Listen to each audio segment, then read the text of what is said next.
Hello, everybody, and welcome to EX Area, the second half of this month's episode. It's a monthly Shadowverse Evolve podcast with me, Ignideus, as well as Different Fight, two of your Shadowverse Evolve English Edition ambassadors.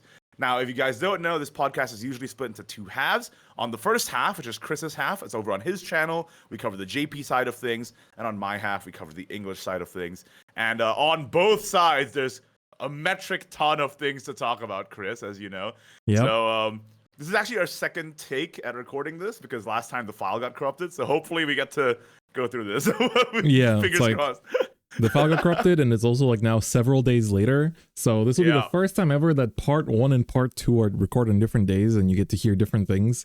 So that'll be fun. Worlds. But actually, it worked out though. It worked out because Grand Showdown just concluded. Delay. That's right. Grand Showdown happened, and in between the recording days. And I actually got to go and compete myself, and that's the main topic for today's episode. So look forward to that. But first, we got to cover the Shadowverse news. Obviously, the big thing, elephant in the room. Shadowverse Worlds Beyond came out. Huge. Channel's been going explosive, both on my side and on Chris's side, because Chris also started a Worlds Beyond channel at DF Beyond. Make sure to follow if you haven't already. He's got some great deck techs up there. And it's like in between the recordings, my channel got monetized, which is pretty cool. So that's pretty nice. And what is it, like 60K to 100K concurrents? Like it's 60 on weekdays, 80 on weekends right now, which is pretty crazy. Yeah. And it's like already been a week and a half in. And some say that, Psy Games cannibalized it a little bit by releasing Uma right after. So the fact that it's still doing so well is nice. I love to see it. Love to see it. For sure. It's been definitely like also nice to just see like some people streaming it, and in general, it's been cool to see like how a lot of people that maybe, used to play other card games are now picking up Worlds Beyond and streaming it too, or like making content. So overall, just been very nice time, I think, for Shadowverse in general. So it's been a long time coming. It's been a year of long waiting.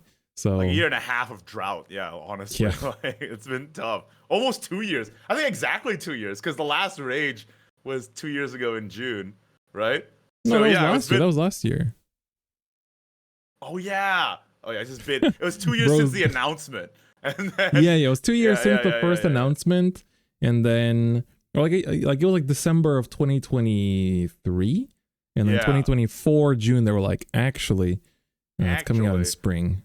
And you might be wondering why we're talking about Worlds Beyond when this is an Evolve podcast. Well, actually, they both have some current and potentially ongoing interplay, so it's very important that you're locked in on both. But first, let's just talk about the products that are happening right now. Of course, it is the second anniversary. Oh wait, there's the the second anniversary of Shadowverse Evolve English Edition, and part of that celebration is the 10th set. It's an anniversary set, which is Gods of the Arcana, based off of Fortune's Hand from the digital Shadowverse game OG. There's serial number cards as well you can pull from these. There's leader box toppers. There's so many you can potentially get. Very, very cool. And then as Chris showed there, if you buy a bunch of boxes, specifically 5 boxes, you can get the maximum rewards of stuff in Worlds Beyond as well. Get 15 packs and a bunch of cosmetics if you buy all 5, including the Olivia alt art that people keep asking me where I get it. Every stream, I get 10 times questions, people asking me where do I get that Olivia. And I say you gotta be locked in on Shadowverse Evolve, man. If you're not playing Shadowverse Evolve, you're worlds behind. That's what I'm saying. Yeah, that's true. It's also like, it's not like we are even using something that's unreleased. Like literally, if you live in an English-speaking country, you actually can also have this Olivia right now. It's just in Japan that it's technically not out yet. So that's also like the thing that I find funny is like, it's not like an exclusive privilege that we have, right? Yeah, and we're gonna talk about that in a second too, because upcoming there's a letter from the producer of Shadowverse Evolve, and he said that he's gonna have even more goodies for English edition that makes it worth playing the English edition, and not just like a format behind the Japanese edition, which is super cool. And this is one of them. Like we get the Worlds Beyond stuff early, which is nice. Like 3 weeks early. So yeah, 3 weeks early. Seriously, it's really, really sick. Of course, this set also introduces advanced cards, which is like an evolution on Evolve cards, where you can fulfill certain conditions and get a super powerful card out of your Evolve deck. For example, with Zelgenia, you banish it from your grave, pay 10, and you get the advance from your Evolve deck into your EX area, and then it deals 4 at the end of the turn, and then you can play it to deal 10, which is kind of crazy. And then, of course, there's also the anime support, like Levantine Dragon and Sincere Masquerade Ghost and stuff like that, which is all super cool, too. With Levantine Dragon, Armed is pretty strong. The best forms are Gamma, specifically, And most people run Yep. 2 gamma, 1 beta. Nobody runs alpha because it's kind of bad, but other than that, it's pretty cool. It's kind of crazy. Now we have alpha, beta, gamma, and like 2 different forms of Shadowverse and completely different decks and classes. Right, because we have the ominous alpha, beta, gamma in Worlds Beyond as well. But here, Do they do the same thing? Because the I know. Yeah, it has the actual symbol on it. Yeah. Because like I'm trying to think, because it's like the healing one, the leader damaging one, and the field damaging one. But this one is Gamma is actually Ghostface. This damages Gamma's what? Yeah. So This draws a card and summons something, so it's like field advantage. And then this one, yeah, beta does 2 to all. So beta is the board clear one in this one, and gamma is the go face one, which is the opposite of how it is in Worlds Beyond. So there you go. But they're very strong. Cool. I like this deck a lot. I played it during the Japanese meta for this set, so it was quite fun. Oh yeah, I was testing with not to put the cart in front of the horse here, but for Grand Showdown Singapore, Daniel Yanto, first world champion, was actually staying over at my apartment, and we were scrimming because he was planning to play armed, and he hit me in the face for 14 on like with a gamma, and I'm like, okay.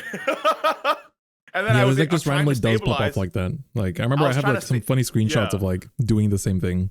Yeah. I was trying to stabilize, but then in the end, even though I warded up, he had the Swift Blade that just does 3 to face, and then I was like, okay. That 14 was like untenable for me to recover from. It's really hard to like be safe against that deck, because once they get rolling, they really get rolling. I feel like I just have to always leave 3 up for like Fall from Grace, but then if you're doing that, then the armed player can just choose not to gamma, and they can just like play a bunch of armed guys instead, and then you just wasted 3 play points for no reason. So it's like it's tough for the reactive player there. Yeah, sure. Exactly. So it's a little tough, but yeah, that's basically the set 10 for the English edition. Just dropped about a week ago, and it's been already legal for tournament play, and we're going to talk about its kind of impact on the English format already. Very cool to see how different the lists are also between English and Japanese, so we're going to look at that at the end of this part of the episode. And of course also the starters for Worlds Beyond are also out on the same day for Dragon and Sword.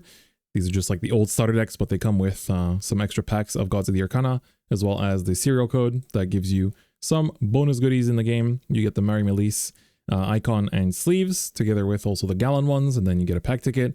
And if you enter both, then you also get the Dreiten merch. Dreiten Pulse Fire Bullet, which is the Surefire Bullet alt art, which is pretty cool. So very nice.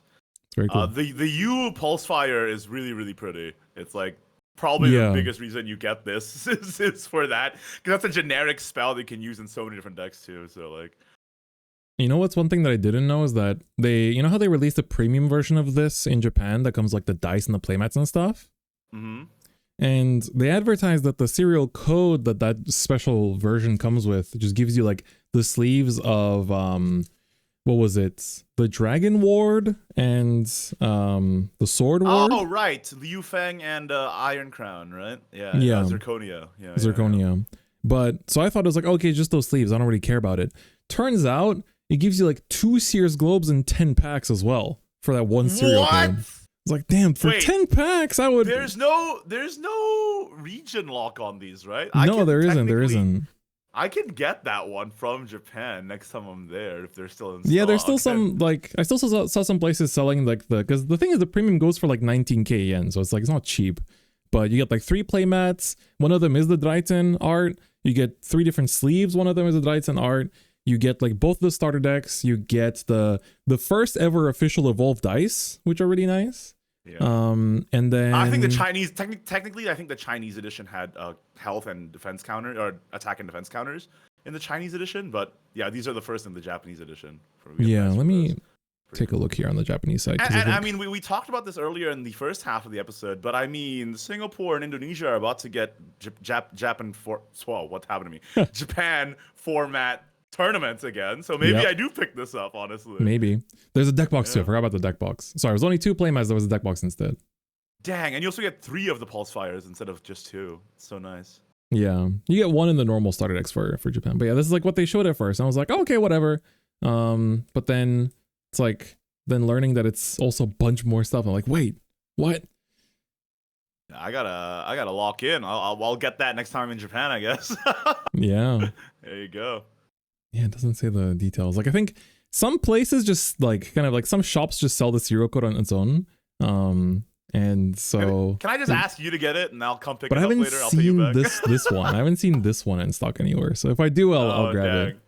I'll look around. Okay. I'm thinking of going to a locals after work on Friday. So Sweet. I'll Okay. look around. There you go.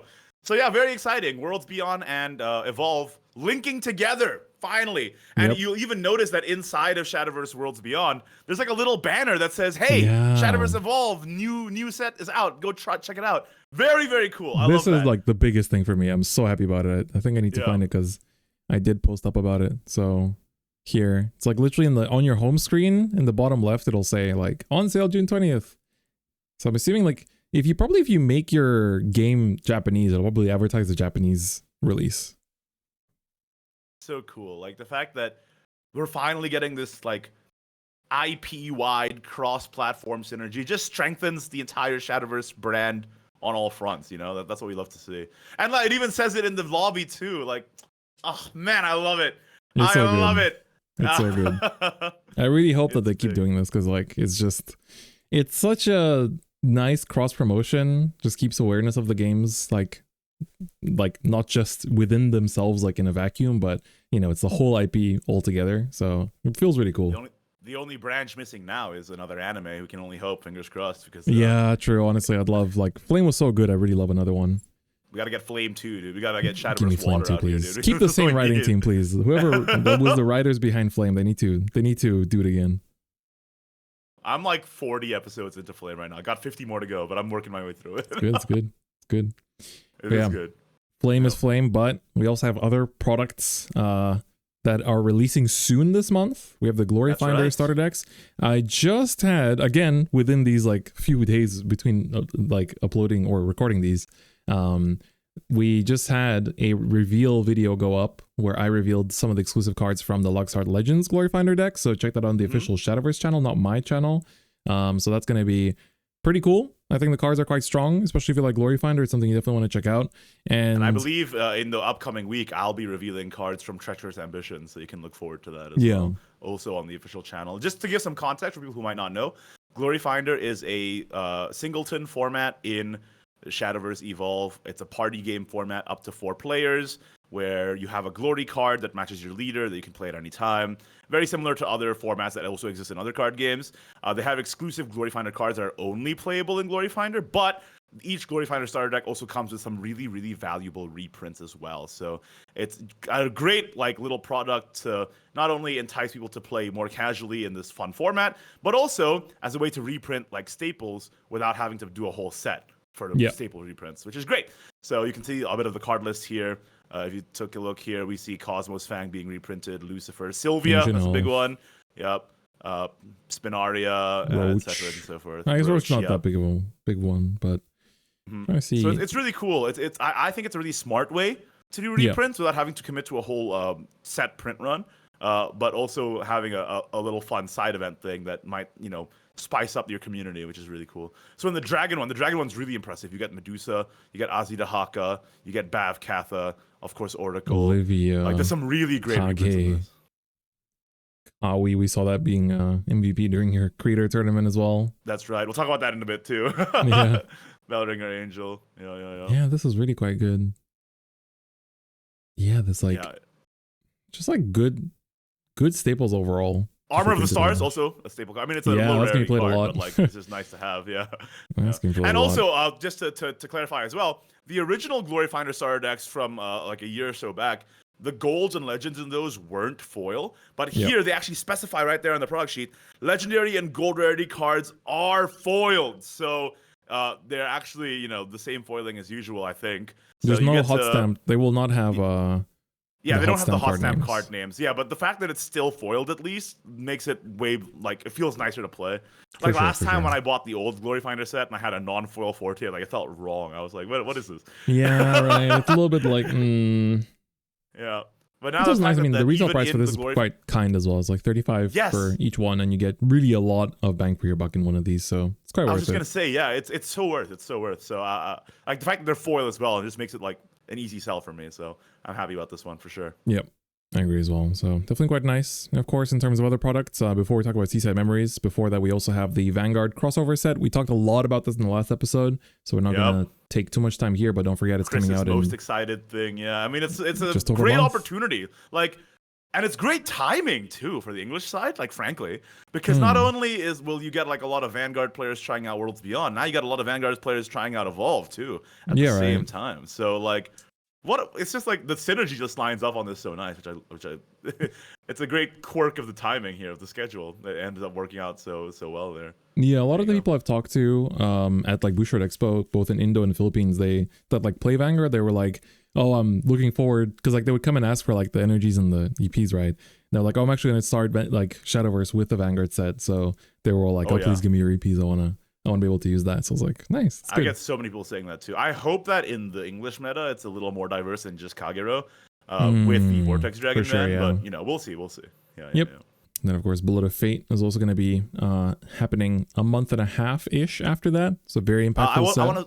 I want to say one thing about Bullet of Fate that is different than the Japan one is that we actually get the new SL borders with Bullet of Fate, which we get it way earlier than Japan does, because I believe Japan just gets it now in their new World Genesis like set. Next week, basically. Yeah.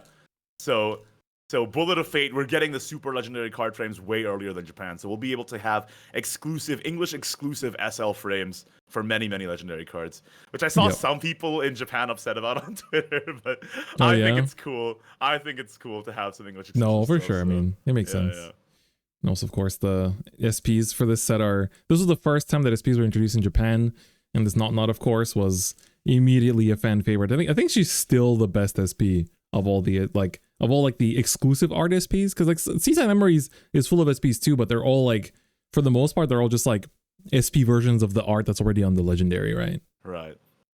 Whereas that Forte art is like, man, my wallet's hurting. But this Forte I've seen before in like Rage of Bahamut, I think. Yes, right? it is a Rage of Bahamut card. It's not new art, but like it's still nice, man. I think it's Mushimaro, so like it's Mushimaro. It's also the one that drew the parallel art for the Olivia too. Yep. Yeah, that's not just gorgeous. She's pretty. But yeah, it's gonna be big set, very impactful. Especially, not herself is like very impactful.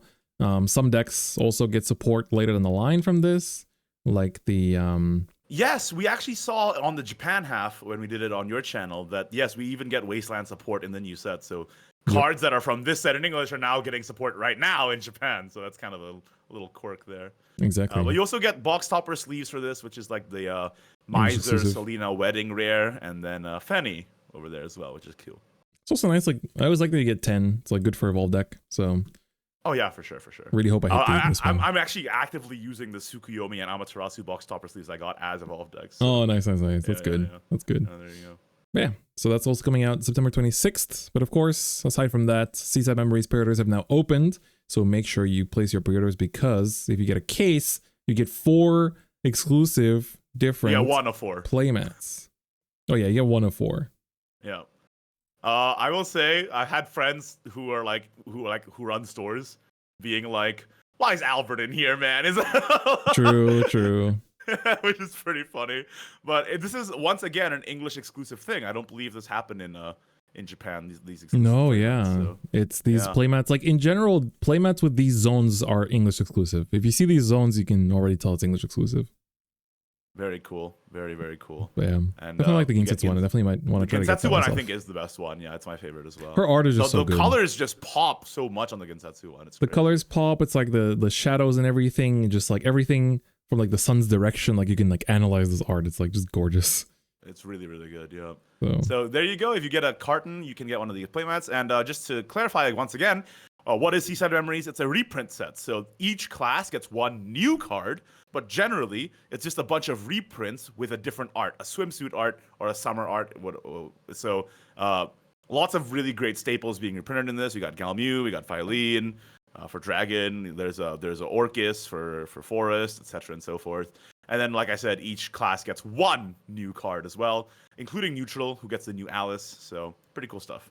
Yeah, I can maybe even show the card list for Seaside Memories. People can see what kind of reprints they can expect. So every class had like a new legendary, like the Spinaria. That's actually quite good. But then this is just the legendary Orcus that everyone uses, just reprinted. So every gold and every legendary that's the second one and onwards is a reprint. So for example, this Amelia is a new card, but then everything here is like, this is the Celia, this is the Ralmia, this is the Albert, so everything here. And then this Pris is also a new card. It's actually very strong in spellcaster decks. Then the An and everything is also like, in general, like the An and Grey deck is getting such strong support in the coming set that like it's kind of worth picking up the reprints. And then it's like the new Sharon for Dragon. And then everything else here is reprinted. The Phylene Galamuse synergy art is crazy because they're actually on the same scene. It's so cool. Yeah. There was a tournament playmat for their art in Japan as well, but it's like really hard to get into that tournament. So sick, dude. Then this Queen Vampire is also a new card, and then everything else is a reprint here. And then this Ritueru is also a new card, but everyone else is a reprint. And then this Alice is quite good. She's used in she's used in Haven quite a lot, and she was used in some other decks too, because she's just she's a 2-drop. Fanfare draws a card, and then when she was it's like you choose an opponent's follower that is 4 cost or lower, and if this Alice was played from outside of the hand, you send that follower to the EX area. So this works really well with decks that are so for example, Stormhaven has a card that's like, when you evolve, look at top 4 and then summon a 2 cost or lower from the top 4. So if you summon the Alice, I can just yoink one of their things to the EX area, which is pretty strong. Pretty sick. Yep.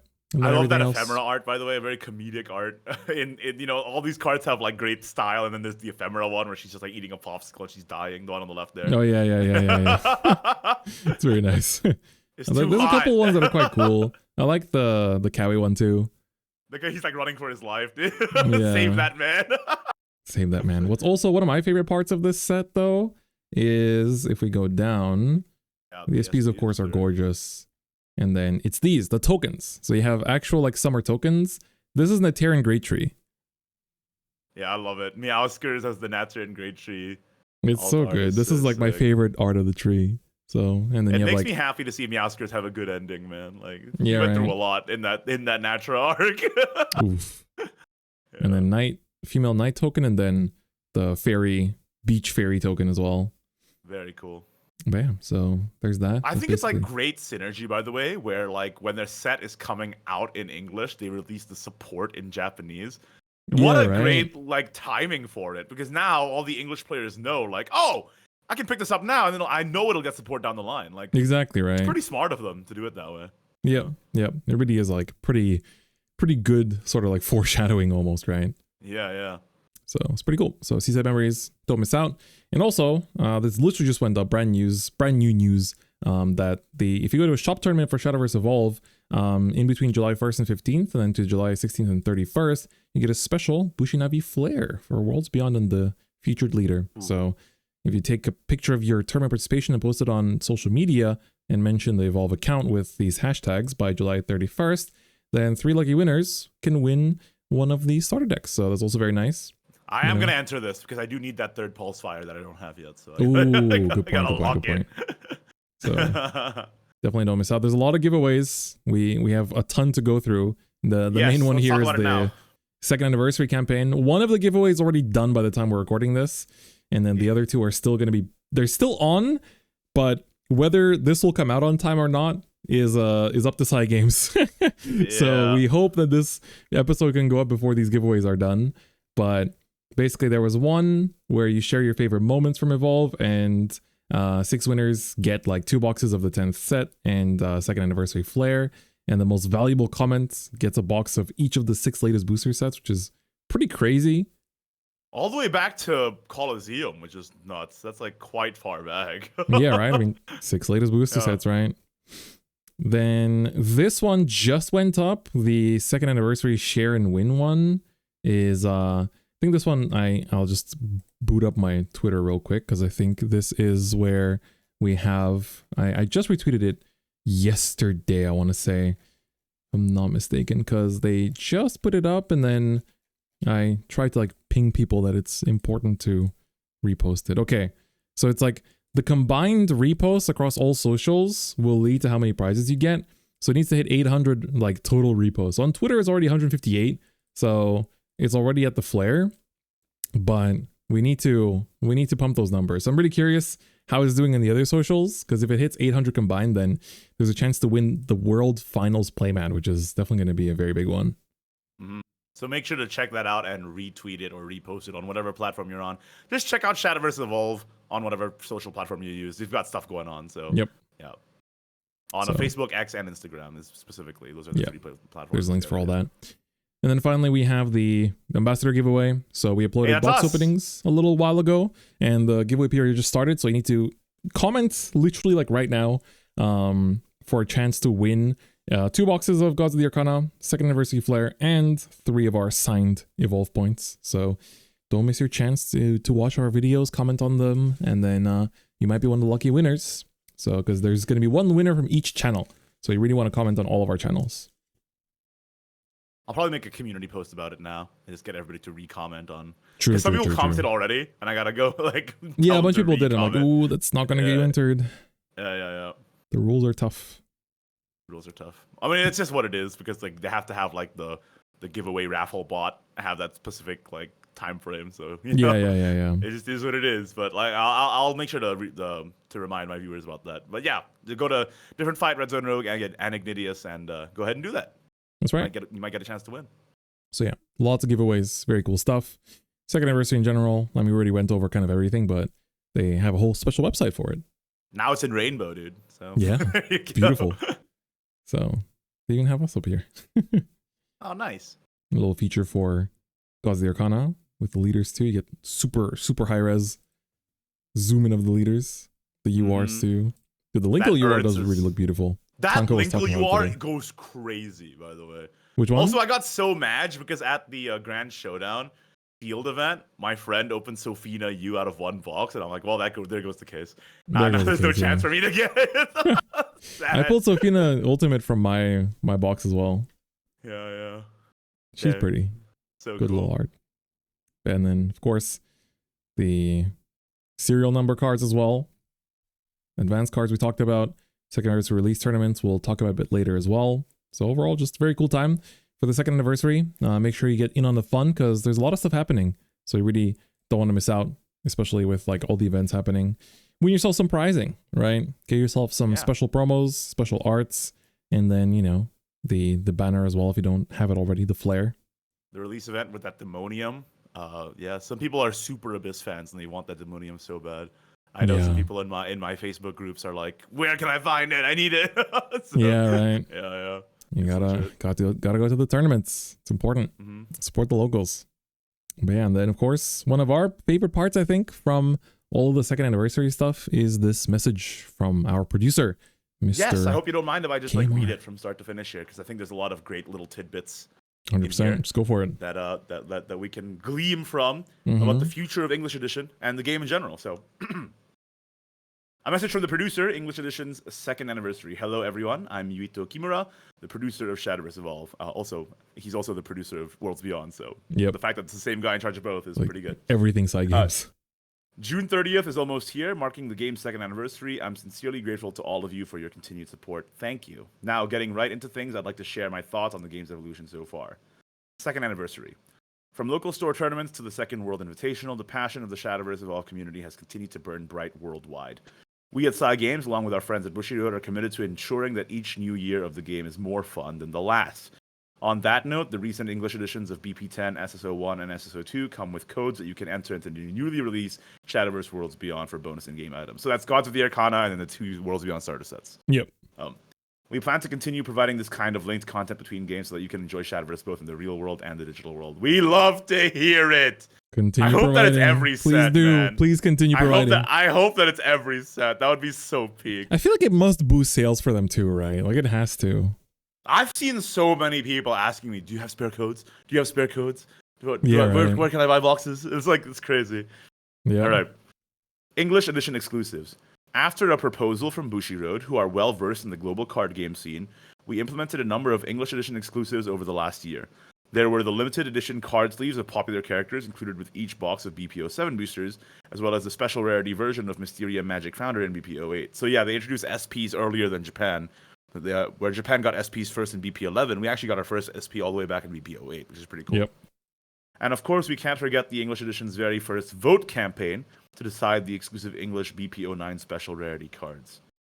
We've been overjoyed to see the positive reception to these exclusives from the community. Just between you and me, I hear Bushiroad has much more in store for the English edition, so please look forward to it. One such example, which should already have been announced by the time this message goes out, are the bonus playmats that come with each carton of Seaside Memories, the English edition's very first special set. Yeah, we just covered that. So more English edition stuff, man. That's exciting. I like the love between you and me. Yeah, I mean, it's just like, because I feel like there's a bad stigma with a lot of like Japanese card games that release in Japan first, that like the English one is just always behind. But if you can give players a reason to enjoy whatever format they're playing in without feeling FOMO for the other format, I feel like that's the best way to do it, right? 100%. Yeah. New formats. With the release of the new Glory Finder starter decks next month, I'd like to take a moment to reflect on the new formats we've introduced over the past year. Aside from the regular constructed format, we strive to ensure that there are many different ways to enjoy Shadowverse Evolve. Glory Finder, which was developed for the English edition, Crosscraft, and Sealed are all examples of this. I believe in Japan it's called Crossover, but yeah, same thing. It is. Where you can just like use cards from different classes. We at the Shadowverse Evolve team hope that providing the community with different avenues of play can create new bonds between players, give them the opportunity to try new deck recipes that break the constraints of constructed, and ensure a fresh, fun Shadowverse Evolve experience for many years to come. Glory Finder in particular, as a 4-player casual format, is excellent for some laid-back fun with your friends. If you haven't tried it yet, I highly recommend bringing it up with your play group and giving it a shot. Lastly, if you happen to have any fun home-brewed formats of your own, please share them on social media and put them out into the world. The magic of physical card games is that how you play with them is limited only by your imagination. I love that so much. It's just that they're not precious about it. Like, if you bought the cards, they're your cards. Do what you want with them. And I love that. I love that they're like officially saying that. It's like, we just make the cards. How you use them is up to you, basically. Yeah. It's like, it's very nice. Competitive circuit. Working together with Bushiroad, we've been able to hold a variety of tournaments and events all across the world, including the currently running Bushiroad Summerfest 2025, as well as next week's Grand Showdowns. Tournaments and events such as these are vital for players, both for their testing their skills and for building a community. As such, we're working hard with Bushiroad to improve prize support. Let's go. With exclusive artwork promo cards at Bushiroad Summerfest 2025 and the Grand Showdown exclusive supply set being only the beginning. There are many more events and prizes to come, so please keep an eye out for our announcements and join in on the fun. In conclusion, on behalf of the Shadowverse Evolve team, I would once again like to express my gratitude to you all for enjoying our games. It's thanks to you that we've been able to reach the 2nd anniversary milestone, as well as launch the new Shadowverse Worlds Beyond. The Shadowverse IP is only going to continue reaching for greater heights over the next year. One might even say it's going to super evolve. So it is with utmost sincerity that I hope you continue to give us your support. Thank you. Yuto Kimura, Shadowverse Evolve producer, Side Games. I love this. When I read this, I was like, everything I wanted to hear. Like, honestly. Yeah, 100%. It's like, it's just nice in general to have a producer that's very sort of like transparent with the community, you know, especially like for the English side. It's like at the end of the day, you know, a lot of Japanese game companies tend to like be sort of like Japan first, as you mentioned, and then sort of like the rest of the other language versions are sort of like just come after that. But seeing him be very sort of like on top of things, even though it's like now, you know, we're 2nd anniversary going to the 3rd year of the game for English, but you know, there's also like they're trying out new things. The whole like sped up release schedule is also one of them that like maybe that's like the only thing I kind of would have liked to see him talk about a little bit, because that's definitely like a decision that was made internally, right? But overall it's just so nice, like seeing this sort of like very like the way things are worded just feels warm and welcoming in a sense, like whether it's like the exclusives or like, you know, the way that they talk about like the, you know, how you enjoy the game. And also like the fact that there's going to be more and more like better prize support and more exclusives and events and prizes, like everything. It's definitely really cool. Has me excited for the next Bushiroad conference. So that should hopefully be within like the next month or so. So that would be definitely very exciting to see what they announce for Evolve going forward. You know, next Grand Showdowns hopefully. And then BCS information in general, I guess, should be coming up soon. Yeah, hopefully. Because Summerfest is like strong. I just love that, nobody gets it right 100% of the time. They're going to fumble. But, like, seeing a message like this really makes it feel like they're really giving it a go. And I love that. Like just, like, having that, like we're actually trying our best. And I just love that. It definitely is encouraging, I guess, for the future of the game. When we get a message like this. 100%. Yeah. That's like really, really nice. So big ups to Mr. Kamar, the GOAT himself, for That's right. You know, just this really nice message. And it would be nice to see these a bit more often. He kind of just makes them once a year, but maybe like every few months. I really wouldn't mind to see a nice little kind message from Mr. KMR. But yeah, really, really nice. Sure. Speaking of even more English exclusive stuff, though, the Bushy Road Expo 2025 purchase bonus campaign. I wish these, like I think you told me off stream as well. You wish these were at Manila and Indonesia because we were both there. We went. Now I gotta go again, man. We went to the Bushi Expos. Like I went to 2 of them. You went to the Indo one, and it's like if this was available, it would have been so cool. It's like if you buy a box of set 10 or one of the starter sets, then you get either the playmat or a promo pack, and it's like a chance, I believe, and I think it's based on like you can only get 4 playmats each day, so it is pretty limited. But there's a chance, and man, I would have definitely like tried to roll for it because I was gonna get like boxes of Arcana anyway. So like, yeah. So I guess the closest right now is there's gonna be Bush Expo in LA, which is gonna be part of AX, and then there's also gonna be the Paris one, which is Japan Expo, which always happens in the same weekend as AX. So those are both the first weekend of July, and then Sydney's the week after that, and then towards the end of August we'll be in Singapore as well. And then they do say more locations to be announced soon, so look forward to hopefully more expos and more places to potentially get yourself a chance to win one of these beautiful 13 playmats. That 13 is crazy. I want it so bad. But yeah, there you go. It's really good. And speaking of the Card Game Fest in Singapore, that's a big event here. So it's been a while since we had a Daivangasai style event outside of Japan. Yep. Like pre-COVID last time, I think, is what you said. Yeah, it was basically in America. So. There used to be like Card Game Fest, but they haven't done it in ages. And so it's also nice. Like I think Singapore just kind of makes sense, and it's a lot of Bushiroad game players there in the first place. But then it's also like pretty easy hub for people from all over Asia to go to. Like even Kidani on streams and stuff was like for people in Japan.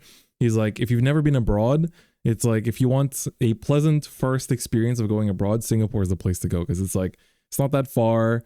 It's like it'll remind you of Japan in terms of like how like the city's built and like the trains and everything, and it's like people are nice, it's safe, the food is good, kind of thing. So I've never been. Gotta get you over here, man. I'm waiting still. I'm right here. I'm there right now. I'm planning. I want to go to the Card Game Festival, so definitely looking forward to it.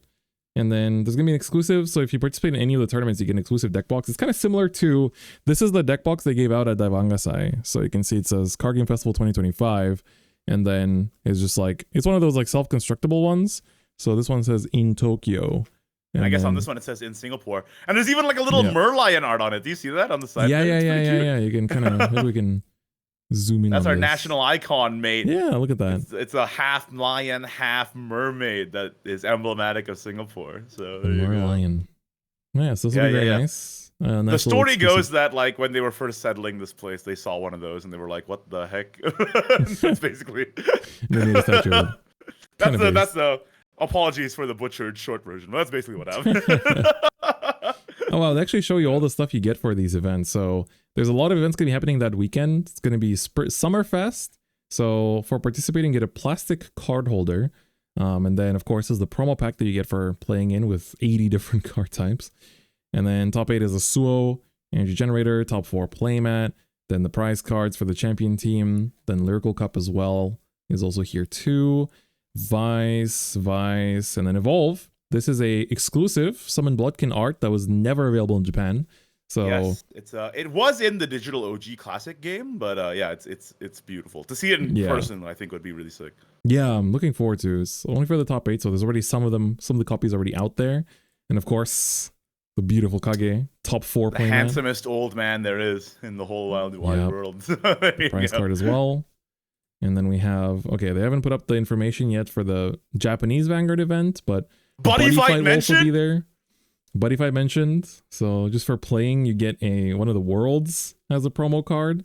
So it looks like, it's like both English and Japanese, or I think these are all Japanese, but I think it's for the English edition. So it's probably just like proxy, like placeholder. Oh my God, you get the vegetables playmat. That's kind of insane.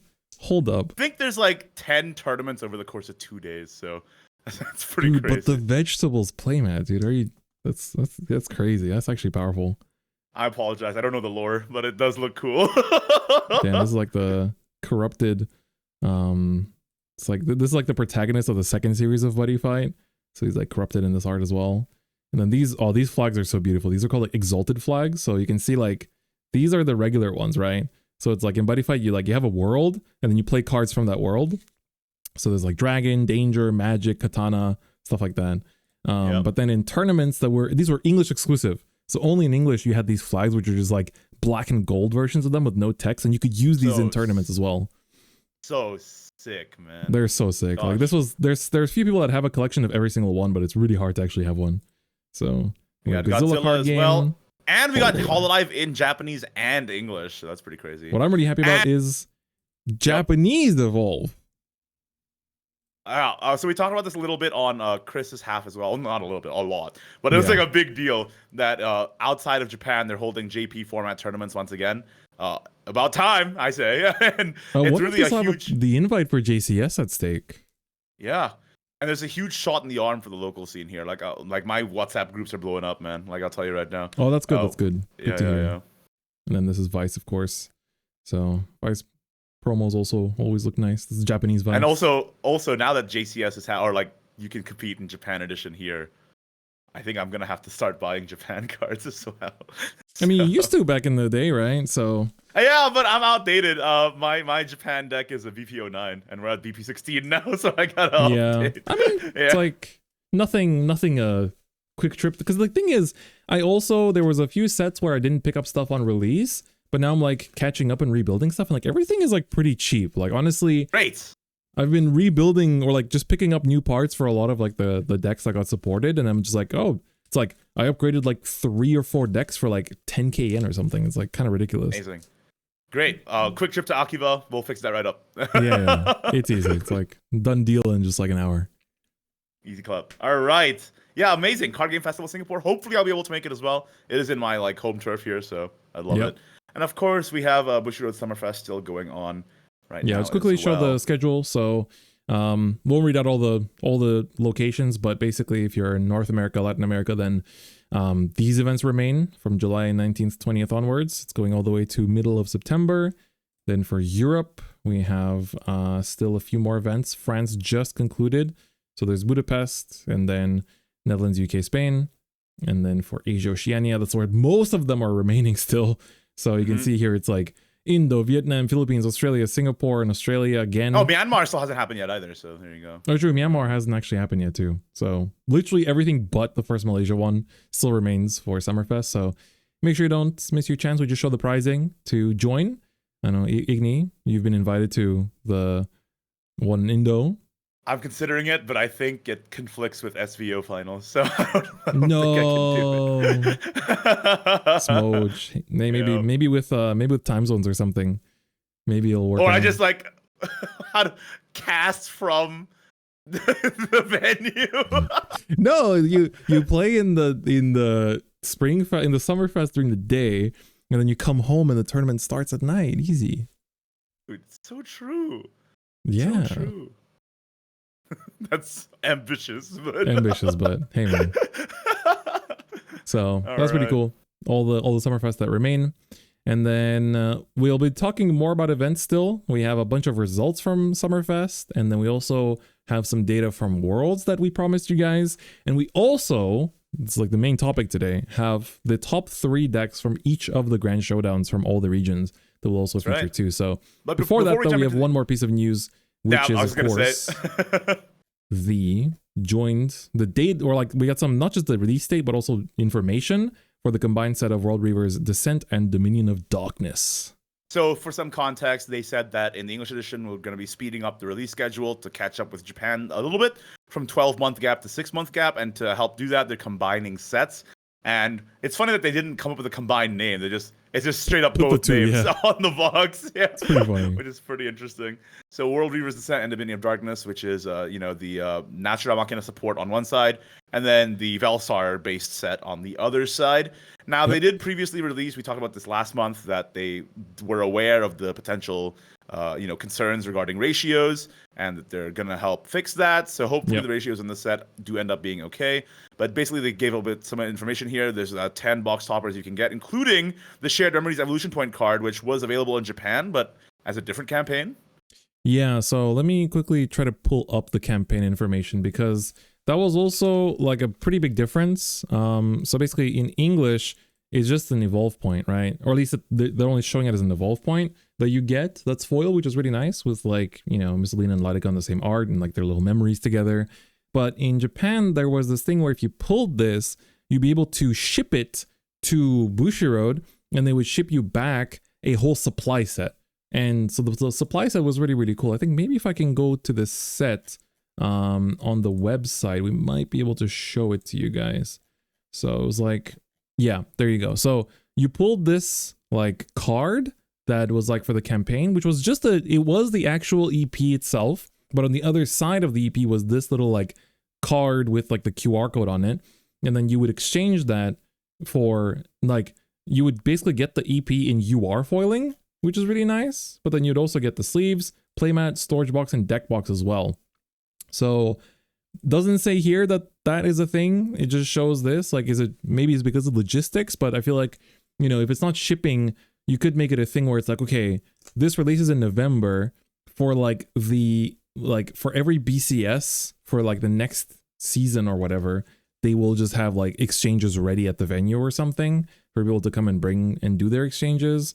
Or you could just try to do the mail thing. I don't know. It sounds pretty expensive, but I mean, I think even in Japan, it's like not necessarily that cheap, but I guess that's just one of like the limitations of like things that they can do in Japan that maybe is a little bit tough to do in the West. But at the same time, I hope that this is available somehow in English because it's very, very nice. It would be nice, right? Like they already have the print files and everything, so it'd be a shame to let it go to waste and not release it globally. But I think, like you said, it's probably just a logistical issue. Maybe they'll do it in the future, but you know, we can only hope, I suppose. But yeah. For now, all they said is that you can get it as a box topper. Nothing past that. We can only hope. Fingers crossed. But yeah, very cool 2 sets here. Velsar also supports quite a few new decks as well. Like Draconic Duelist gets a lot of support in this with the Drock and stuff. So very cool. Magna Zero, my goat. I love Magna Zero. Yep. Sekka as well. Fan yeah, that's like the big chase card of the set is Sekka. Yep. So very cool, and you know, hopefully the ratios do hold. But I will say it is very intimidating when you scroll down and it says number of legends in set 42, and you're like, okay, that's gonna be a lot. So they still say each pack contains at least 1 gold card or better, but that's always been the case. So I feel like at this point this could be contains 1 legendary card or better. That might be enough. That might help because it's still like 1 pack is still 8 cards, 1 box is still 12 packs, so that hasn't changed. So it's just got to be the ratios that are changing, and we'll hope that they know what they're doing. But it's tough. It's tough. Yeah, we'll just have to wait and see. The earliest we'll find out about this is actually our channels, because Bushiroad doesn't tell us these things. Obviously, we're not employees of Bushiroad or Side Games. We're ambassadors, or we're affiliated. We're not actually directly under them, right? Yeah, so it's like that's the difference with the Japanese ambassadors, is that we don't work for the company. So the earliest we find out about the ratios is when we get the boxes sent to us for like the early box openings. So that'll probably be like a week or so before the release date.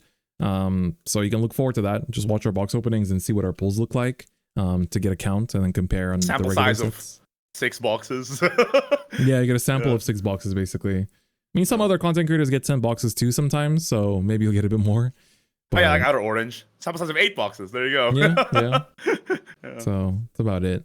But yeah, it's gonna be a big one. The set itself is very cool. I mean, it's like Draconic Duelist gets really good. Abyss in general gets very strong throughout the set. Obviously, I'm a big fan of all the like Lightica. So Lightica being very good in this set is also very cool. And then it's like on top of that, Discard Dragon, or like Natural Dragon in general gets quite good. It's like Machina Abyss is very good. Abyss in general is like a very big winner from this set, so it's gonna be quite cool. It's kind of thematic, right? Like darkness and all that. So yeah, right. Kind of makes sense for it to be a winner.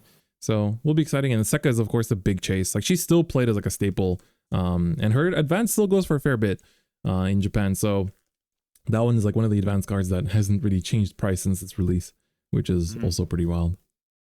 Sick. There you go. Oh, yeah. Now, let's jump into some events news. Before we jump into the actual official events, I do want to shout out real quick. I did hold an event over on my channel on youtube.com/Ignideus, as well as twitch.tv/Ignideus.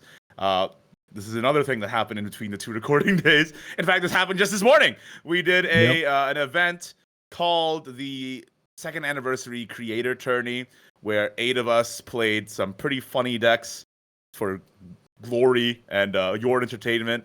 As you can see, it's not usual. You can look at the board right now. Things are not usual in this tournament. Yep. So it was pretty cool. Very fun event. I want to thank you, Chris, for joining me on this one. Of course. Yeah, we got 8 players total, and it was a fun time. I won't spoil who won. Just go check it out. And thank you to Bushy Road and Shadowverse Evolve for sending each of us 2 boxes to open in the lead up to this tournament. So it was very nice.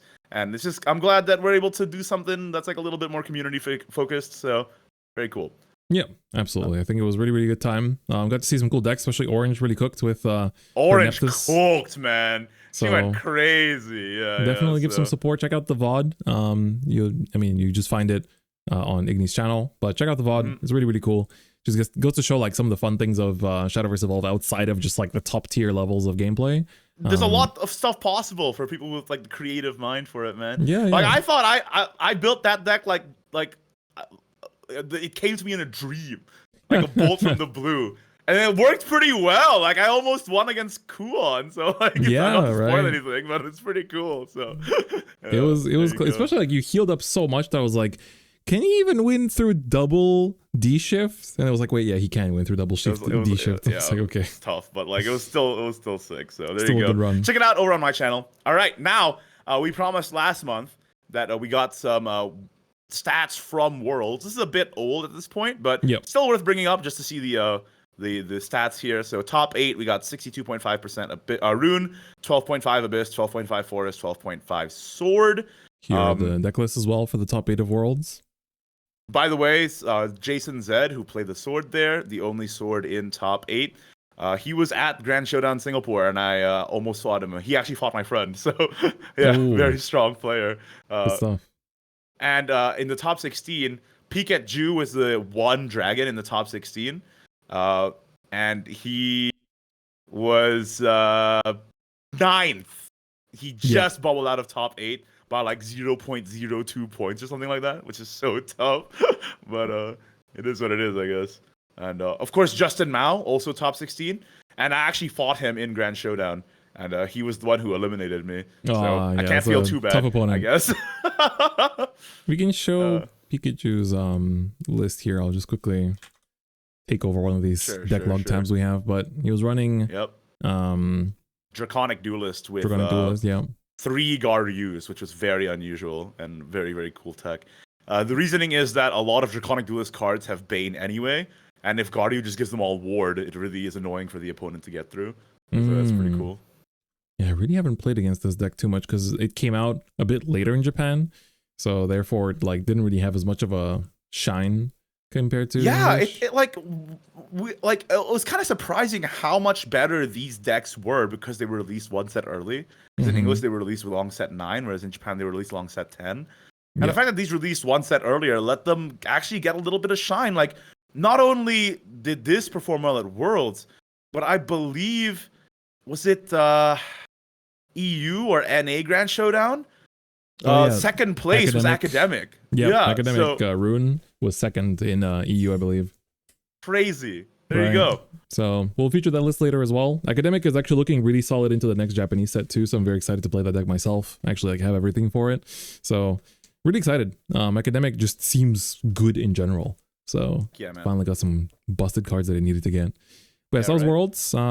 This was the top 16 also. 56.25% Rune. Kind of crazy. And then 18.75 Forest, which didn't convert that well. 12.5 on Abyss and 12.5 on Sword. Those converted very well because they were the only ones and they made it through. Well, I mean, they were, pretty good. Yeah. I will say, speaking of Rune domination, I will say when I went to Grand Showdown, this is a little, just to get it out, I fought 5 runes in a row, so it's still going. Right now, it's like you have Kuon with Chess, you have Earthright, it's like you have Academic. There's actually quite a lot of good rune decks right now. So I'm not too surprised that it's doing so good. It's kind of like Sword is right now in the Japanese version, where it's like you have Festive, you have Thief, and it's like you also have Wasteland. So it's like it feels like you're just spoiled for good archetypes in those classes. Dragon is so bad. I wish my favorite class was a little better, but I think next set, like, Bernaya looks pretty good, honestly. I feel like next set, Dragon for JP is going to be pretty nice, so fingers could be crossed. time. You have a chance to play Bird. It's been a while, man. I mean, as much as I like Overlord, I'd like to play a Dragon deck that isn't Kagero. So that is actually Dragon, yeah. Makes sense. But all right. There is one Dragon deck that's been doing pretty good in English, which is Armed, and we can take a look at some of the Summerfest results, and we won't see Armed in there, but when we get to the Grand Showdown results, I know there is an Armed list in there. So let's take a look. This is still the set 9 format. So this was the Mexico one that happened on June 7th and 8th. So of course, these are teams, so you get to see the deck distribution data here. So Abyss at just under 24%, Rune just over 26%, Sword 9.5%, Forest 23.8%. Actually quite a lot. Pretty big, yeah. And then 2.3% Dragon, and then 14.29% Haven. It's pretty. Yep. I will say nice this is publicly available on the Shadowverse Evolve website. So if you want to see this, you can just go to to see it. So these are the class lineups for the top 3 teams. So Tryhard 3 in 3rd place, Amigos Shadowverse de Latam in 2nd place, and Apotheosis team in 1st place. Let's take a look at the decks here. So, this is 1st place. Black and White Sword. Peon. Black and White Sword with 1 Leonidas. Pretty cool. Yep, and Still the one Corley Dance too.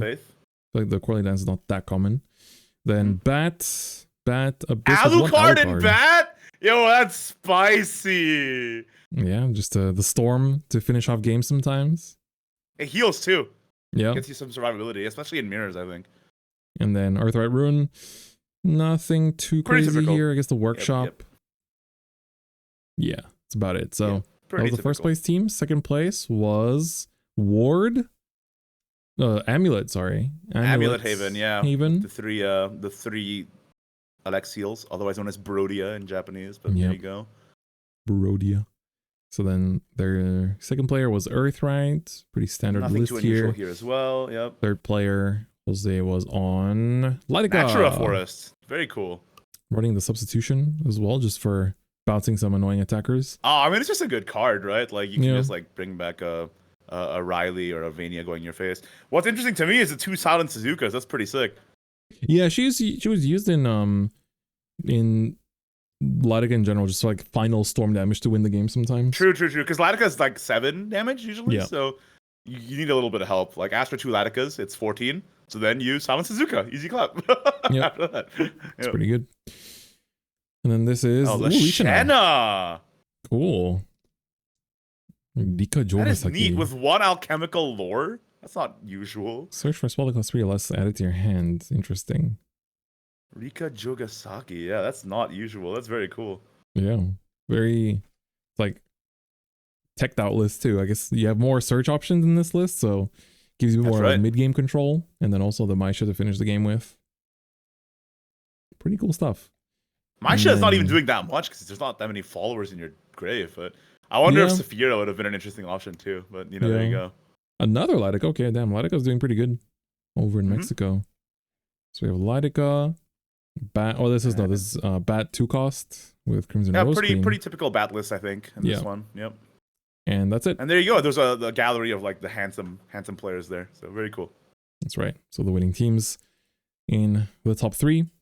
Then the next one we had was this is also the same one that we just showed, the Mexico one. Then we have Richmond in Canada. So this is also the first weekend of June. And so here we have 23.8% Abyss, 28.57% Rune, 19% Sword, 16.6% Forest, 4.7% Dragon, and 7.14% Haven. And then, we actually have... we actually got photos here. Nice. That's interesting. So we have NVI Max 88 Card Art House Collectibles. This sounds like a store. In first place. X2 Hot Pot in second. It's pretty funny. Such a peak name. That's very good. And then We Wish You a Very Curve in 3rd place. That's also strong. I love how funny people are when naming their team. Good team names. We have Puppet in 1st place in the winning team. Very sick. With the 1 Spinaria too. That's not common. I mean, not typical. Also, one of Automaton Soldier. Also very odd. But on curve, he's just a 3/4, so it's not bad, actually. So. Only 2 Paulas.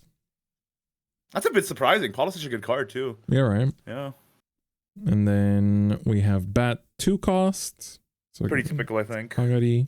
And then Chairman with the Earthright. So just like the three strongest decks basically in the same team, it feels like. Then Killua with the Earthright as well. And we have Han with the Puppet 2. Puppet doing well here. Yeah, Noah also being seen here as well. Let's go. Ooh, the Elven archery. So Elven archery? Deal them 1 or deal them 2. This is a real Humegalol moment. But I think this is for sword matchup, I think. Yeah, because sword is way more popular, I think, in this meta in English than it was in Japan. And then we have the Abyss list here as well. And Control Haven with Marwyn and Aegis. Now this, I haven't seen this in a while. Yeah, I mean, Control Haven definitely just like feels like it's always able to pop up, just because it's like, as long as it's not a super aggressive tier 0 meta, this deck can kind of always manage to stay around in the format. Out, I guess, yeah. Lots of and then we too. have another Latica not just in Mexico but also in Canada too. Pretty sick list too with Cetus and Sylvia. Yeah, not right. Sylvia especially, really good removal. Then we have Earthright once again, pretty standard list here. And then we have our pictures of the winning team. Very nice. The second place team with one upside down playmat. Love to see it. And then the third place team. Sick. All right. So that was Richmond. Now let's head over to Munich. Yep. Same weekend as well. June 7th and 8th. Munich in Germany. Deck distribution. We have 20% Abyss, 29% Rune, 12% Sword, 16% Forest, 8% Dragon, and 12% Idolmaster. So there's some Idolmaster fans. Interesting. You're going to find these names funny for the team names. Slower release cycle, please. I mean, quite the opposite, but then Giga Whale and 8 Giga Whale and SS Gaming. Let's go that's down here. Honor's team. Oh, cool. Honor, Spadel, and Liar's Fire. Pretty good stuff. So, first place team, Earthright, with the Paradise Vanguard in there. Paradise Vanguard is so good. People are sleeping on that card still. He's so underrated. Okay. Are they still? And then we have Bats, pretty typical list for Bat. And then this is another Amulet Haven. Interesting. With a lot of float cards too, like Phantom Blade Wielder and with this set also came out this set. This card, I mean. So Carney and Hind, yeah. Pretty good. And then this is the 2-cost Abyss again. With bats basically. Then we have puppets. Pretty not unusual here. Yeah. Pretty standard otherwise. 2 Archer, I guess, is like not always in there, but pretty common too. And then we have another. Oh, the Archer is super good for sword, right? Because you just like spam puppets out, and you're also clearing the board. Yeah. And then another bat. And then Under's sword list. I actually copied this list, I think, for the most part, for the list that I used in the Bouchard Expos, because I was like, this is very strong, especially like Ignideus too. Yeah, Swordflash cool. Panther is so nice, being able to like revive a Ralmia, and then like once you already have a full board, and then just like this Frevos, you get so much damage off of it. So it's quite strong, just like good synergy overall. The worst part of this deck is like when you draw your Chimera and Magnus before, like with like monochrome duels stuck in your hand, it's like, well, damn. It's like, do I really want to play 5 play points just to like put this in the cemetery? It is that is the weakness. But here we have we got a Roach in the puppet. There's a Roach. What's he doing in there? Go back to Worlds Beyond, bro. Oh yeah, and right. Oyu, Nishio Yuka. She's the voice actress for Now from Vanguard. She was there for the German Summerfest as a guest. Sweet. So is the winning team. And then second place, Giga Whale. And then third place, of course, as well. So very nice stuff. All right, so that was Germany. And then next we have Rosemont. So this was June 21st, 22nd, just about a week ago.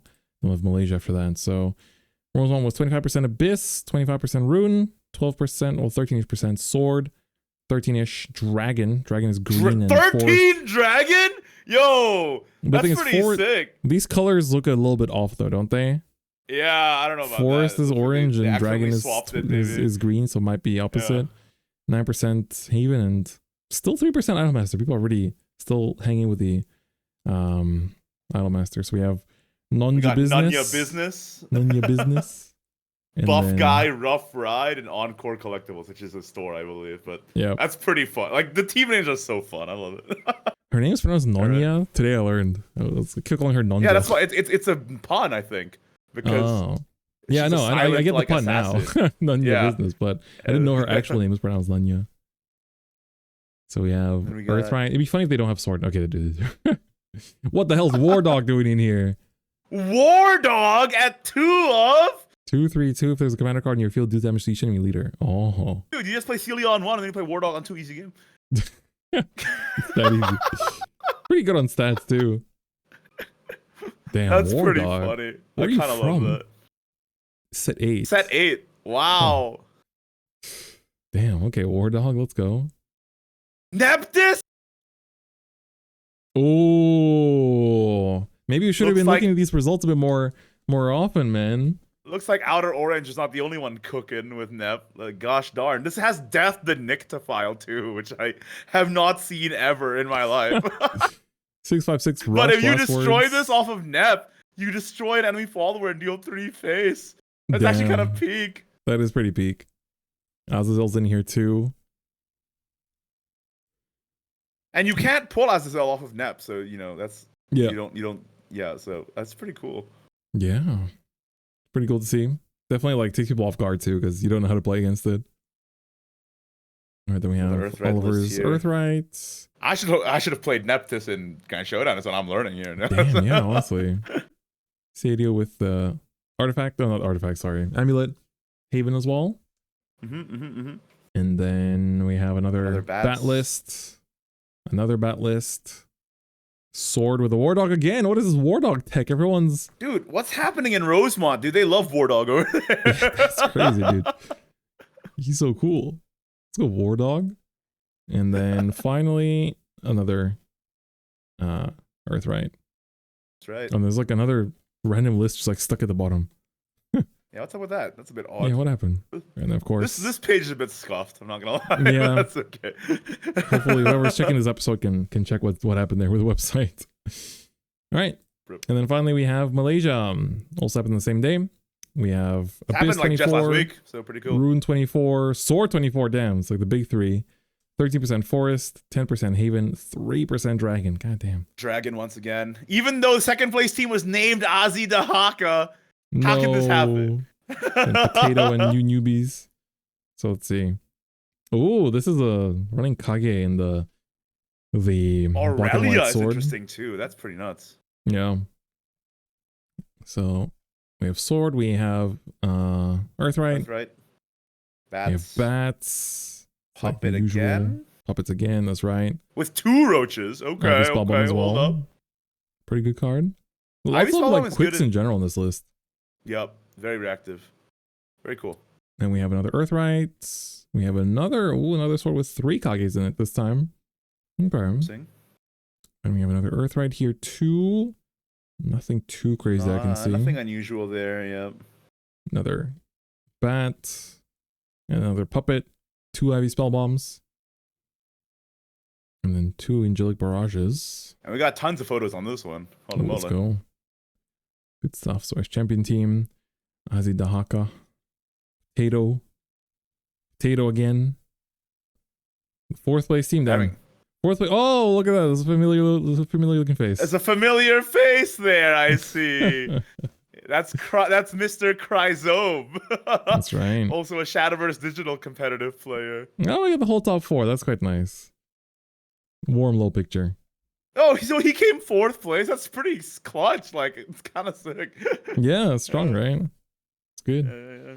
All right. So that's like all the BSFs that have happened so far. Any that have happened in the last weekend have not been updated on the site yet, so we don't have the results for them just yet. But what we do have is Grand Showdown. So what do you want to do? You want to first talk about your run and then go over the results? Sure. Yeah. So this is the my first ever major in any TCG. I'm usually behind the casting desk, so I don't really get the opportunity to do these.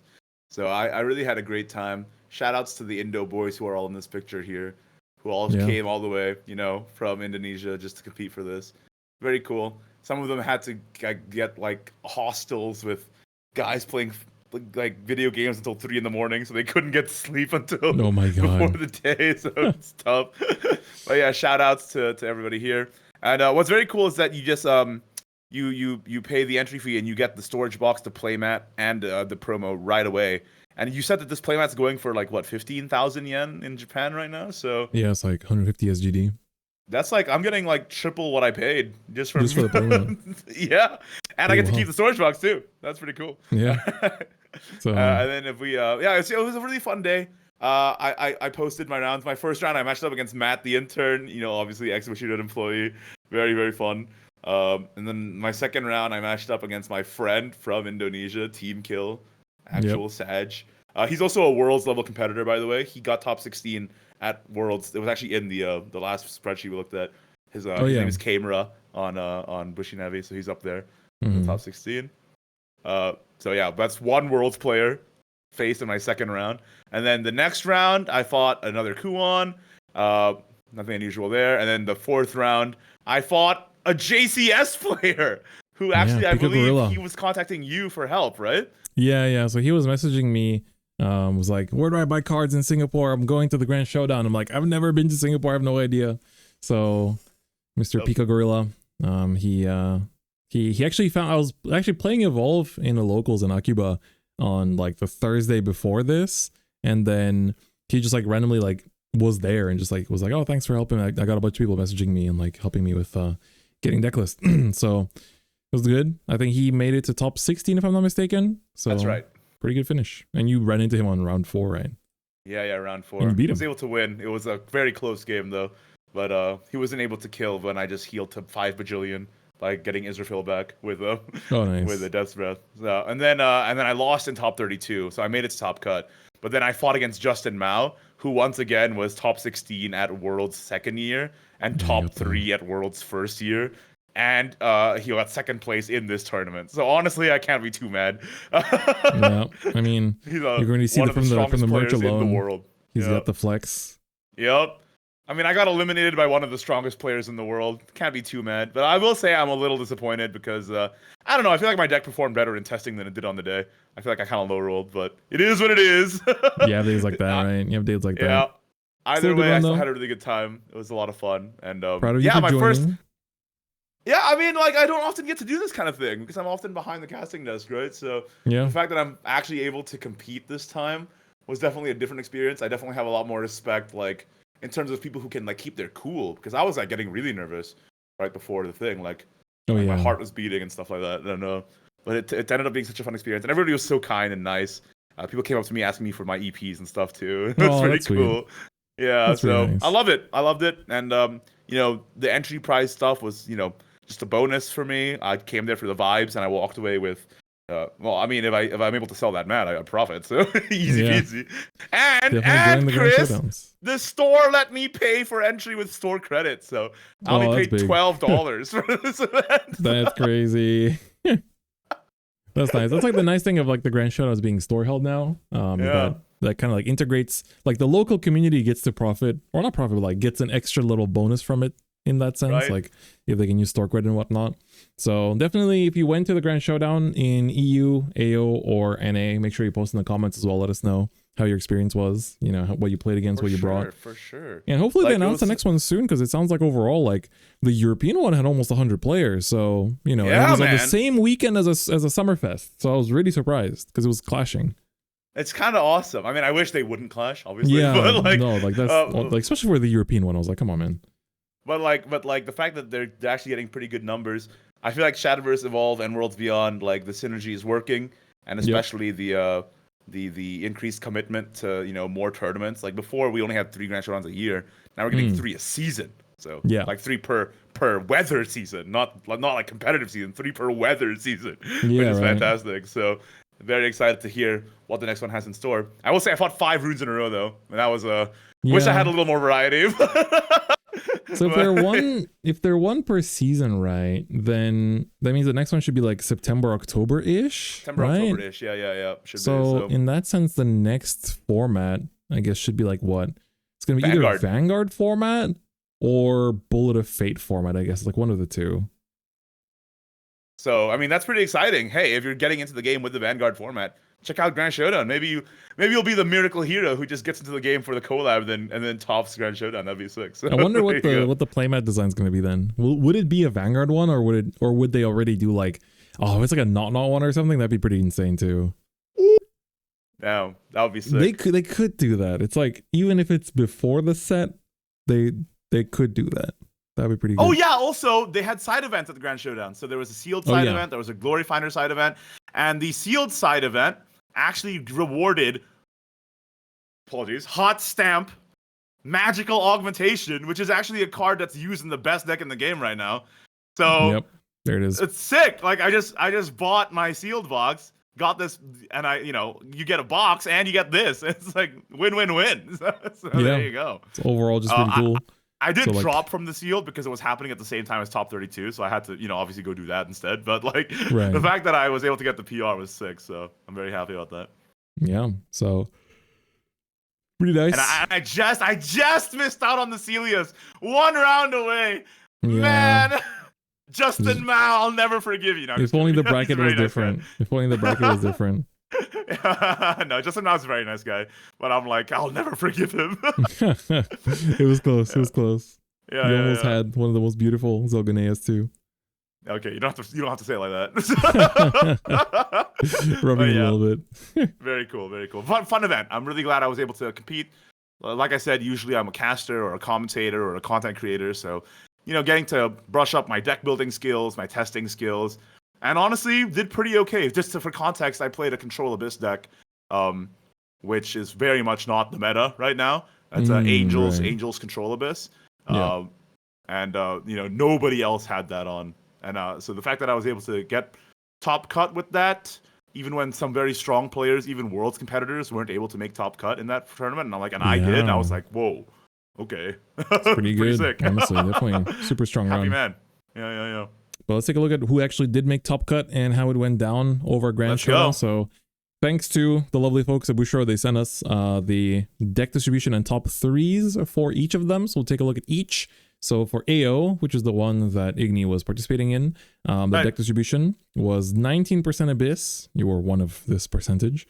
10% Dragon, 10% Forest, 10% Haven, 36% Rune, and 12% Sword.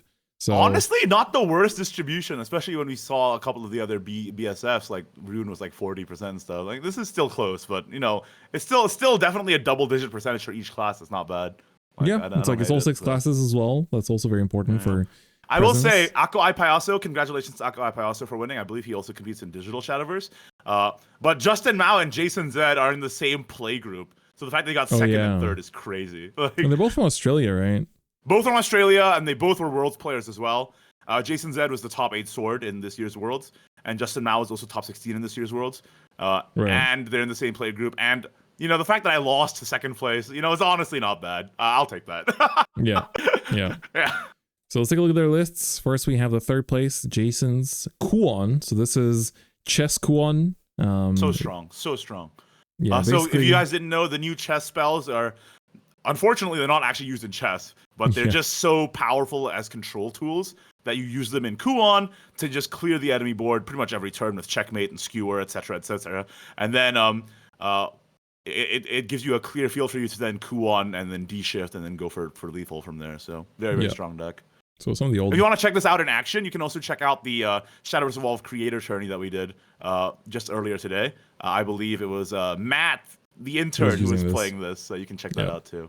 Exactly. And you can see that he runs a 3 Evolved Penguin, and then a bunch of 3 Evolved Merlins, and then a bunch of random stuff that's not even in his deck because those are the only 2 Evolved targets. Yeah, right. So there you go. Just the average Kuon list, really. It's only 2 D shifts. Yeah, that is interesting. I think he's just like, I'm gonna draw them. I'm definitely gonna draw them over the course of the game. So like, whatever. That's true. Yeah. All right, then Justin Mao, who did beat you with the Earthright list, runs the 1 Zilganea. You don't have to say it like that. I mean, it's that's how it is, bro. That's just how it is. You gotta make the revenge sweet. You know, when you win, you'll like before you land lethal, all the memories will pour through your mind, and you'll all memories of you talking everything. Smack. That's right. Not You'll even be like- Justin Mao doing it. No, but his deck was really cool. It's just Earthright, but it has the one Zilgenia in it, which you can pitch Zilgenia off of summoning drills, and then you can resurrect it for 10. So you don't actually have to hardcast Zilgenia at all, which is pretty cool. Did this come up during your game? Nope. Okay. He just did the typical Earthright stuff against me, you know, resurrect, cheese needed. resurrect Riley, Go Face, etc. This is also a new card. Augmentation is also Yes, from this set is 10. the PR that we get from the sealed event. Is this Yep. card? So yeah, very cool. So it deals 2 Very damage, strong or card, too. Earthright 2, deal 4 damage instead and draw a card. So the draw is really strong. Being able to recur that is very, very good. Yep. Just a strong deck overall. And then we have third place, Jace. What was This is first place. We're going in reverse This order. is first place. Yep. This is Akwai Payaso's list. Notice that he's actually running Absolute Zero Blade, which is on the top left there. Not a common card, but a great tech against sword specifically. So if you're thinking that you're fighting sword, this is the one you want to get because it just clears board, and then you can recast it off Merlin, etc. and so forth. So yeah, really good against sword. So having it as a one-of here is pretty smart, I think. Yep. Pretty cool.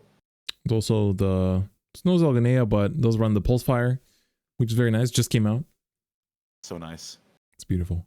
All right, so that was the AO one, the top 3 lists. Of course, if you want the deck logs yourself, then they are here for you to search up. Next up, EU. So this one was a very interesting one. Deck distribution is a little bit different as well. We have 19% Abyss, 15% Dragon, 5% Forest, 10% No Haven. Forest believers in EU. Wow. Yeah, 31% Rune, still very high, and 18% Swords. So Swords been on the come up a little bit.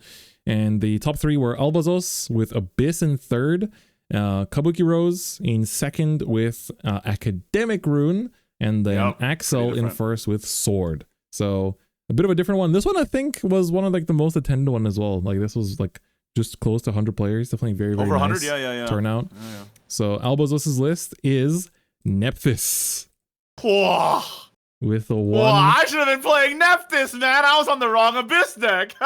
So the thing is that we featured the one previously. That was in set 9 format. So the list has changed. It's like it's got Milteo now. It's got Zalganea now. Like Oh yeah. there is actually some good support in this. And this is a deck that did not exist in Japan whatsoever. Like this is completely brand new for the English format in terms of we've been talking about this for many months in a row now, that like for some reason English edition players love Abyss. They like always bring it. True. So the fact that there's like advanced cookery on which we've never seen before, not surprising to me, but it's very, very cool. And man, all this is telling me is that I should be building this deck, man. Like this is crazy. You have everything and I for think it? I have most of these cards, so I should be able it's to put time. it together.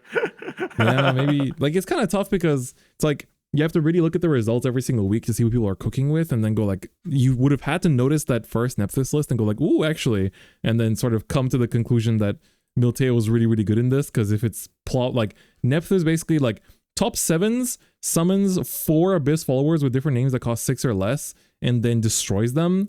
But that basically means that you proc like all your last words effects. Like You proc their fanfares too. That's the yes, thing. exactly. And 'Cause that it means summons them. Milteo, you can like kill everything, process Milteo last. Milteo lets you ditch one and then basically summon 2 more things and then that are cost 3 or less. And that can summon Rulanai, that can summon Nicola, man. And Demonium is the best pull from Milteo, I think, because it also gives you a bit more survivability. Like, it's so good. So good. Cool Oh, deck. man, I'm a Very cool believer to now. see it like doing so good over this this weekend with like the creator tournament combined as well. So neat. Love it. Yep. Love it. All right. Second place was Academic Runecraft. Once again, people are cooking. So this one has the one Saphira in it too, as a win con, which is pretty neat.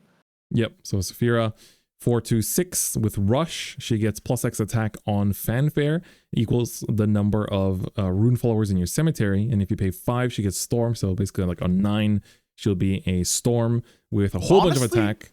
It's really smart because all the academic cards are followers except for knowledge and sorcery. And then you just sorcery, deal 8, and then you finish with Saphira after. It's like it's actually really sick. I love this list. Yeah. And it's crazy because the academic, like a support, it comes in like the November set. Which of course pushes the deck even higher. But the fact that even before that, it was able to like, take up everyone's playing Earthright, But over here we had Kabuki Rose. It's like, no, academic is the the way. Like notice the curve too, right? Like you burn with a Mysterian Black Worm, and then you turn 8 sorcery, and then you turn 9 Saphira. I mean, that's a turn 9 lethal. Like it's so strong. Yeah. It's so cool. Yeah. So it's really nice to see this deck performing, and overall, really curious to see people pick it up and cook with it a little bit too. You know, just because like I'm actually quite excited myself to be playing Mysteria in the Japanese format. Oh, for sure. So a lot of these cards are still played, and so it's definitely a good deck to like pick up now that will be.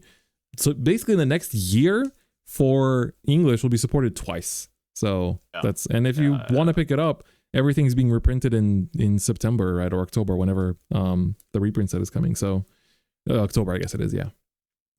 But yeah, and then finally, first place we had Axel with Sword, and this is the, of course, still monochrome dual black and white very sword, typical list. I will say 3x everything basically, except for Perseus and Tsubaki. Yeah. Not everyone plays Tsubaki is like the one thing, and not everyone plays Sword Flash Panther. I do think English side has been favoring the Panther a lot more. Oh yeah, I love Sword Flash Panther. I think everyone I talk to plays it, but apparently it wasn't as common in Japan. In Japan, they played more Floral Fencers. Everybody was still playing Floral Fencer. I'm telling you. Right. So, but I guess it's like it really has fallen off in English. Like and I guess maybe that's why like Sword wasn't that relevant in the set 9 form in English, because like, you know, Japan was still stuck on like, you know, Floral Fencer, whereas English was like, we don't need that anymore. So it's pretty cool to see those like little like deck build philosophy shifts in between the formats too. Well, I mean, different regions play differently as well. That's just like also part of it. Right? So, that too. Yeah. So a huge congrats winning with Sword. Definitely very cool, especially in a format where everyone's like, oh, it's all bats and it's all earth, right? So definitely, or like all rune, I guess, as if you looked at AO. Three different rune tier 1 decks. Yeah, none of the top 3 are the same as the AO top 3, which is also very cool. Yeah. Let's take a look and see if that's the same case in NA. In NA, we had Dragon in third with Kude, and then of course Boatstone Sink went all the way with Sword in second, and then G Gordon came first with a rune. So we'll see which rune version it is, but I know it's not academic. In terms of deck representation, we had 15% Abyss, a little bit of a drop here, 12% Dragon, bit of a come up, Forest at 13, Haven at 7.5, Rune at 24, and Sword at 27. Sword more than Rune is kind of crazy. I didn't see that. Yeah, Sword most represented. So looking at the most represented from each region, we have Rune by far in AO, and then Rune by far in EU as well, but going over to NA, it's actually the second most played class. Honestly, like it's pretty even, and other than Haven, but like that's pretty sick. I'd love to see it. Let's take a look at Kude's Dragon list. It is Armed. Finally, a top for Armed. This is the list. Ooh, 3 Jervas is kinda. That's pretty ambitious. I like it though. I mean, once you've gotten one down and you don't have a hand, right? It's kind of easier to just put down another one. Especially if you can like, I guess like it's kind of tough because most of the time it's like your hand is pretty full in the early stages, and it's like towards the late game when you start to like run out of resources after like dual raging and whatnot. But he only has 1 Jerva evolve, so I don't think he's even planning on like resolving more than 1. He just like has it for the consistency. Which I guess you kind of have to. If you're fighting Sword or Forest, like if you don't have the Jerva, you just lose. Or Bats, honestly. If you don't have the Jerva, you just lose. So like you just kind of have to have it in hand. Just pray he like sticks and just does an extra 5 damage the next turn. Yeah, I mean like you needed to just survive that turn, right? Like if you can't clear an Old Blood King, you just like cry, go home. so yeah, there you go. That's true. So yeah, everything else pretty standard.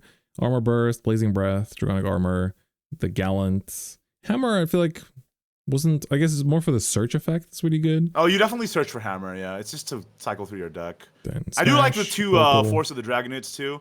Helps you discard your Zelgenia, which is nice. Helps you get Dual Rage in drop without having to cast it also, if you don't want to. So, yeah. Pretty cool. Can I take a look at his advance ratios here real quick? He's got 1... Yeah, okay, so it's the typical 1 beta, 2 gamma, looks like. Okay, cool. Yeah, so 2 regular Levitine for the recover, and then you have the 1/2. Oh yeah, like just to inform people who might be wanting to play this deck, you can evolve your Levitine and then resolve Dual Rage, so you can like double evolve it basically, which is pretty cool. It's like you can, because he has a sail, which is really huge. So it's like evolves, makes you a weapon, recovers 2 play points, you sail into something, clear it out, and then you can Dual Rage away your. And the fact that he makes his weapon is important because Dual Rage requires you to get rid of 2 weapons on field to resolve. So like, yeah. Man, I missed this deck. I wanted to get support in Japanese soon too. It's fun. It's definitely fun. I really as a like dragon, Dragon. As a dragon enjoyer, I'm glad that something's doing well. Yeah. Man, It definitely feels good. it's so sick. Okay, cool. All right, second place is gonna be Sword from Boatstone Sync. So bit of a different approach here, running the Mecha Gun Wielder with which makes you. I'm not sure which one he choose. I mean, Repair Mode gives you a little bit of healing, which this deck doesn't really have too much of, but the Assembly Droid is just more bodies on the board, which this deck obviously likes, Assembly especially Droid for is also Realmia. is it a token? Does it work with Savage or no? Oh, Savage good question. Savage Swordsman's the one cost next to Unbridled Fury. Oh yeah, Savage. Oh yeah, it is a token. Yes, follower, it does so work. It does work with Savage. Doesn't I care about. see. Okay, Yeah. okay. Okay, so I guess that's like synergy there as well. Pretty cool. So you don't really use the not Last bad. Words effect, but it's just for the fanfare. No Sword Flash. She is running the 2 Floral Fencers instead. Also runs the Unbridled Fury. This is searchable from your Ether because it searches for any officer or commander, and this is an officer as well. That's true. Yeah. So it's not just bad. a good little You get a quick to full have board. You sometimes, can get like- rid of a ward for 1 play point in this, so it's not bad. Yep. Also, the fact that it's a quick is great. Can take out Riley before it hits your face, etc. So. Yep. So overall, it's pretty, like, I've seen a lot of lists in Japan where running just 1 copy of the Unbridled Fury, so seeing 2 is also pretty cool. And then Leod everything is good else forever, right? Basically, so people Yep. just And still does play run the them, Floral so. Fencer, actually. This is more Yeah, I just brought it up. leaning Yeah. into the JP lists. No Sword Flash instead. Yeah. Interesting. So very cool. And then the first place list is also Kuon Spell Boost. Okay, but wait, 2 Heinleins, 1 Flame Destroyer. Okay, that's Ooh. unusual. Heinlein was played like at the beginning of Kuon, I feel like. Because it was just like mill top 4. Because it works well with chess stuff too. It does. Unless you discard a spell as well. I feel like Shigami Summons is not that very common these days, so that's also kind of cool to see. Yeah, so congrats again to Yeah, I mean, so it's G just- Gordon as well as Axel and Ako Aipaya. So Payaso. you are, I believe these 3 players are the earliest qualified players to Worlds. Other than the champion wins. Other than I the guess. champion, of course, but that's- but other than that, yes, you are correct. They are getting an unsponsored invite to Worlds. So there So you yeah, go.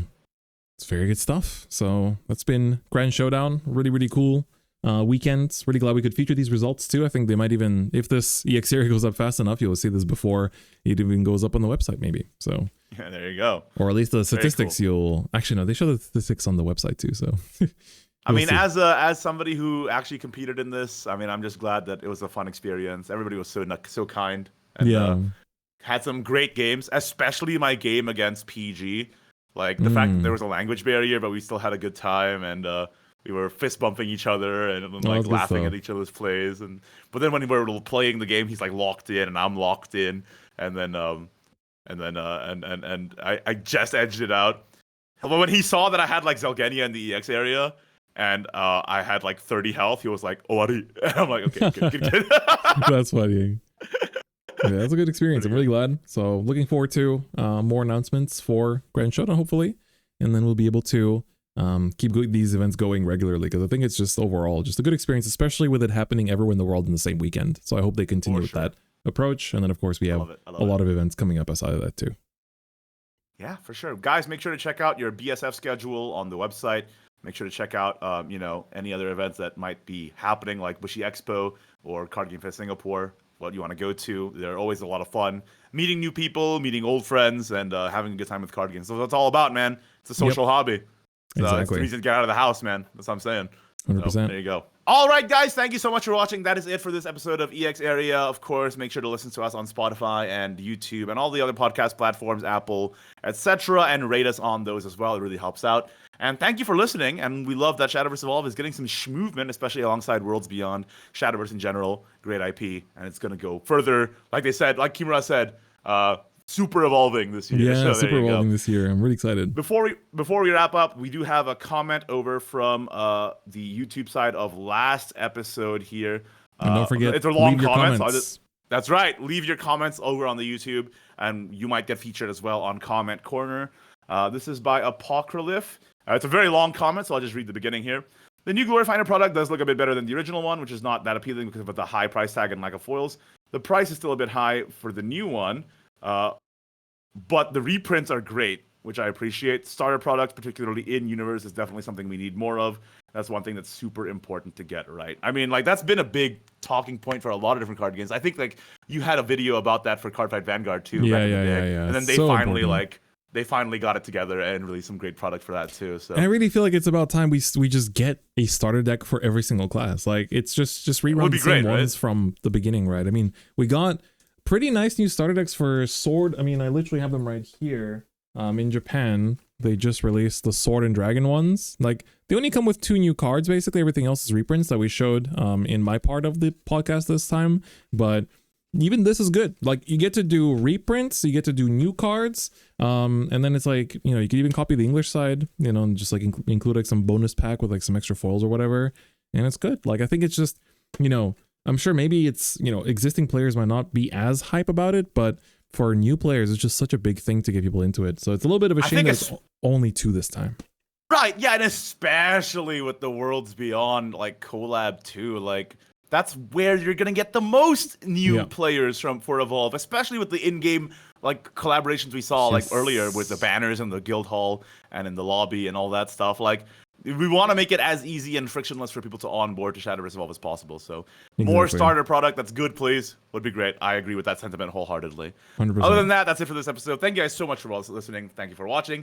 If you haven't watched Chris's half on the JP format, make sure to go over to the Different Fight channel and go watch that. You might not think it's important, but it'll be important for you soon because JP is just 6 to 12 months ahead of English. So it's good to get a head start. Only 6. Yep, for sure. And yeah, other than that, thanks for listening. Peace. See you guys around.